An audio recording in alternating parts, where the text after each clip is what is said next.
Më kujtohet një vajzë, kam pasur një paciente që jetonte në një vend nordik, punonte në neurologji. Ushtrohej një paciente shqiptare, tek hyrja e spitalit ishin 10 veta, dhe kur shtrohesh një pacient, po themi kot, Gjermania, nuk ishte njëri. Pra dhe ajo quante si sindroma mesdheut, por që ka anën pozitive kjo gjë, sepse të qenit i rrethuar me dashuri, me përkujdesi, njeriu zhvillohet më mirë emocionalisht. Është dhe ajo diçka tjetër kam vërejë, domethënë që prindër dhe fëmijë në moshë të rritur që nuk komunikojnë më me njëri tjetrin, ose nuk kanë më marrëdhënie ose ndërveprim me njëri tjetrin. Ndoshta në rast krishtlindjesh ose në ndonjë festë, në përditshmërinë e tyre janë totalisht të ftohtë dhe të distancuar. Atashimi sigurt është gjë e rëndësishme dhe prandaj dhe prindrit shumë mirë e teshë dhe ata fëmijë bëhen më të distancuar ndaj emocioneve. Dhe këta fëmijë në këto kultura, kur u smuret nëna, janë më të distancuar sepse konsiderojnë si diçka që do kaloj. Ato mbase kalojnë, një pjesë mirë të gjërave kalojnë, por rëndësi ka procesi,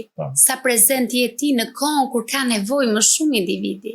Këto janë më të rëndësishme.